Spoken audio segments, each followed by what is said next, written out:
Hi, everybody. My name is Bob Sinclair. I'm a professor of industrial organizational psychology, where I specialize in occupational health psychology. I'm also the graduate program director for our department graduate programs, and specifically our industrial organizational psychology program.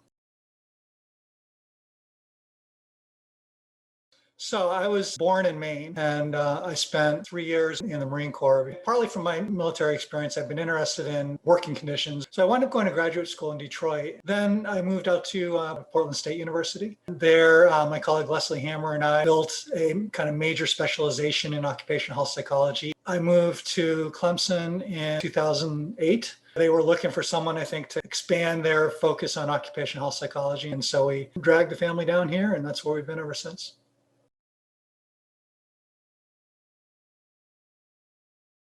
My lab is just the occupational health psychology lab.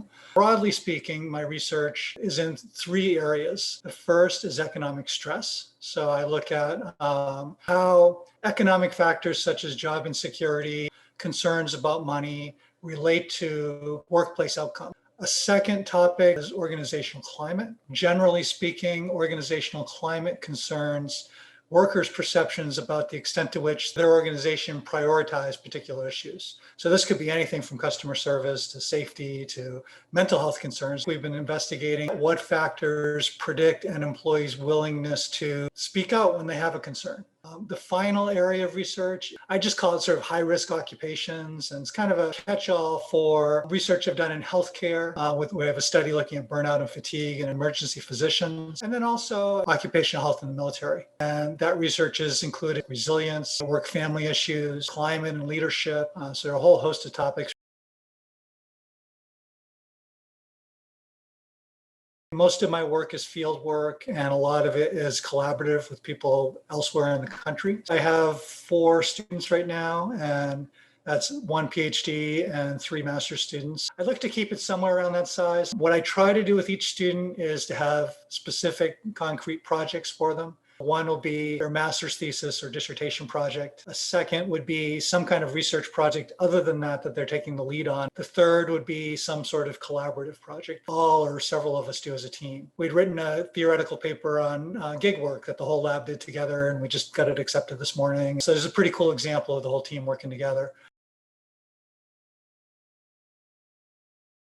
I try to be fairly hands off in terms of not imposing a ton of structure on what they're doing. As long as it kind of generally fits within the scope of occupational health, that I give my students a lot of latitude to study things that they want to study. I try to recruit students who are self-starters and who have a lot of initiative and take the lead on doing work rather than being people that will kind of wait around to be, told what to do. And I think some people maybe need a little more structure at times. So I try to be cognizant of that. Well, I think the number one skill in graduate school is probably writing ability. That's a talent that it takes many years to develop, I think. Certainly, I look for people that have good analytical skills, that can do data analysis. Really, I think initiative is probably the number one thing aside from writing. You have to kind of be in charge of your own graduate education and not wait around for opportunities. You've got to, put yourself out there. The experience for me at this point is I'm incredibly busy between work and still having young kids, and I edit a journal. A student who's really self-driven, self-starter. Those are the kinds of people I think will work out really well with me as a faculty advisor.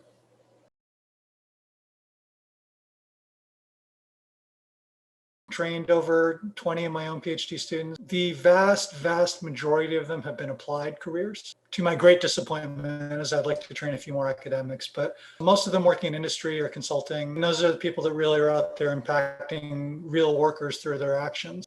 Just the other day, somebody emailed me to tell me how she used her IO training almost every day in her job and that she really valued the education she got here, not just from me, but from Clemson. We generally do pretty well, I think, and students that come here go on to successful careers.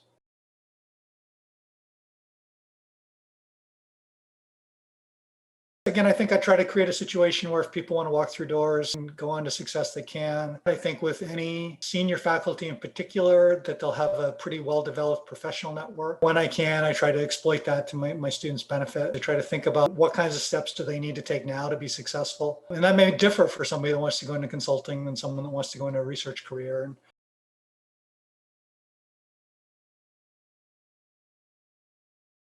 We take about 4 funded PhD students each year, and then somewhere around 4 self-funded master's students. So it's a fairly small program.